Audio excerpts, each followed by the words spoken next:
Another interesting thing that we did fairly recently is integrating NC2 or integrating Nutanix with native cloud block storage. So what does that mean? Like, why would you do that? You would do that because if by chance you selected a node type that didn't have the amount of local storage that you wanted it to have, we could actually leverage native block storage from AWS or Azure to basically increase the capacity, available storage capacity of a given node. Because remember that those nodes are bare metal nodes, so they're fixed in size, and you're not going to go waltzing into an Azure or Amazon data center and plug some more drives into a node, right? But if you need more, you can get more in the form of EBS or Elastic SAN, depending on which type of data center you're in. Okay. So not a problem in terms of resource availability and resource utilization. Um, but there are hidden costs, right? We at Nutanix try to be very, very upfront about what our costs are and where the NC2 or where the NCI or the Nutanix Cloud Infrastructure um, does not have coverage. So, for instance, there may be some cloud native virtual machines that you need in order to support the Nutanix infrastructure that we don't want to live on the Nutanix infrastructure in the Nutanix cluster itself. Very transparent about that. Choice is very, very good about showing you what those could be. But generally speaking, for a lot of customers, what we're hearing is, oh, we moved a lot of applications into public cloud, but then we decided to move them back because it was too expensive. So there was this sort of overcorrection early on. But a lot of those customers who decided to move back to the data center were like, oh man, I want that back in cloud. So there's this other overcorrection. So it's like watching a rookie, boat handler back down the launch ramp, right? This constant overcorrection, right? So the idea is to make those small corrections at a time and keep that boat as straight as possible. Anybody who's a boater has, understands that anecdote, right? You're sitting at the boat launch and there's somebody and they're just back and forth and back and forth. So you just got to be patient, right?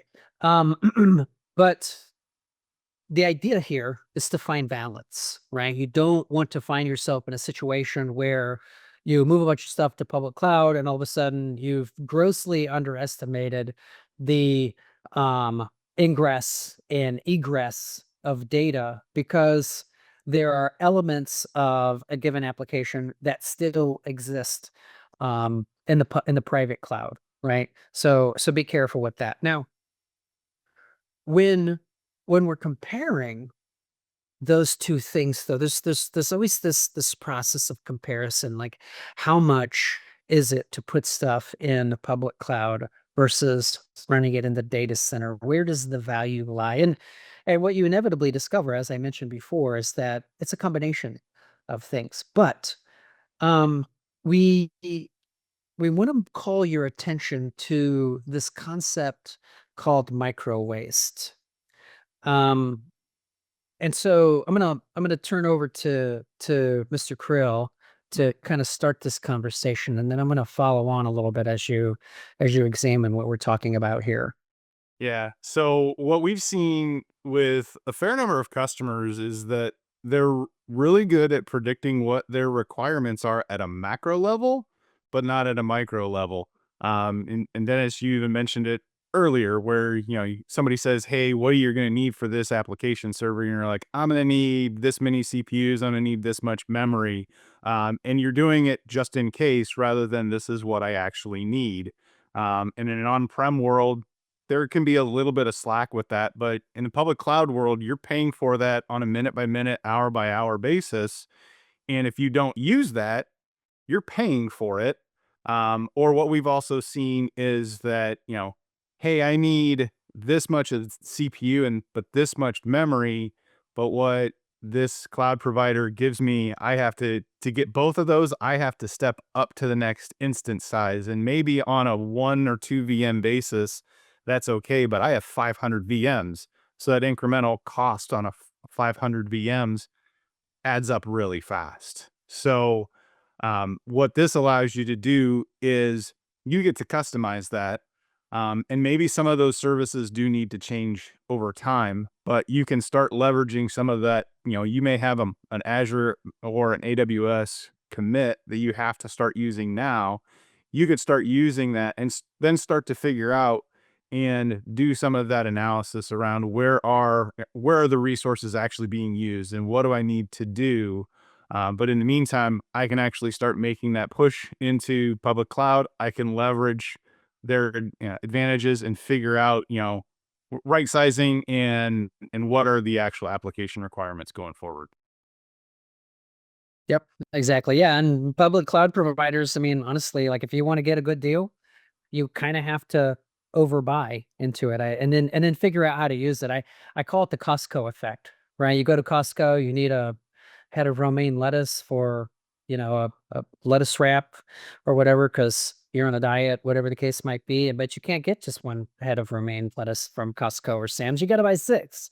And so you buy six head of lettuce just because you're going to get a good deal on it. And then you take it home and you got to completely redo your entire meal plan around making sure that you eat romaine lettuce at least 3 times a day, because you'll be darned if you're going to throw any of that away, right? You gotta use it all up. So that's the Costco effect. But let's talk about use cases, right? What are we seeing customers use Nutanix on public cloud for the most, right? I think that a really big one right now is disaster recovery.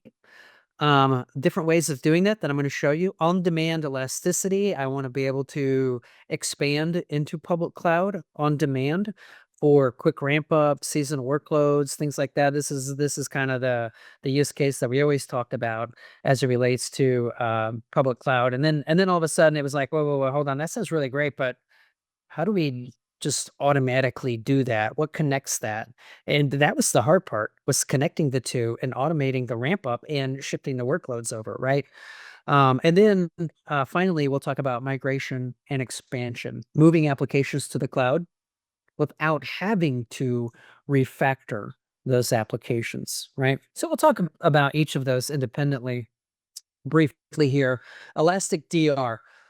When you look at standard DR, what are you really doing, right? You're replicating stuff that you have on-prem to your infrastructure in public cloud.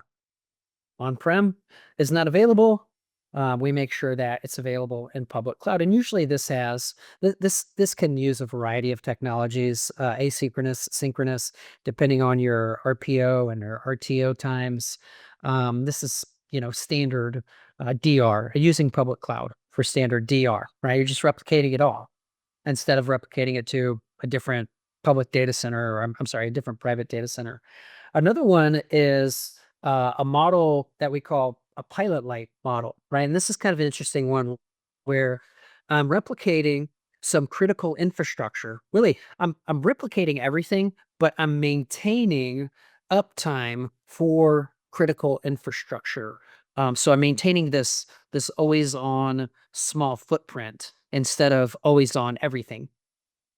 And if, in fact, I have a disaster, then what I do is I have the core infrastructure up and running in public cloud, and now I can expand the infrastructure footprint in public cloud and then use that for a DR. Now, of course, the recovery point or the recovery time objective is going to grow in this model because the infrastructure is not already spun up. You got to spin it up and then you got to recover those snapshots. And snapshots are kind of the core of the Nutanix DR story and replication.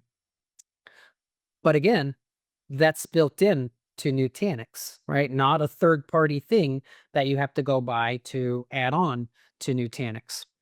The newer way of doing this, and I'm not saying newer is better, I'm just saying another way to do this is through what we call Nutanix multi-cloud snapshot technology, right? And this is where we're taking snapshots, right? That's the core of our DR story, and we're simply replicating those directly to public cloud.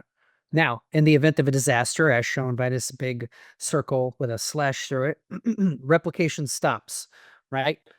We have already built a recovery plan to go along with this DR scenario, right? The recovery plan gets executed, and that recovery plan initiates the buildup of infrastructure on demand, right? So it builds up infrastructure, it deploys Prism Central, it deploys the MST microservice, and the environment is rebuilt on demand.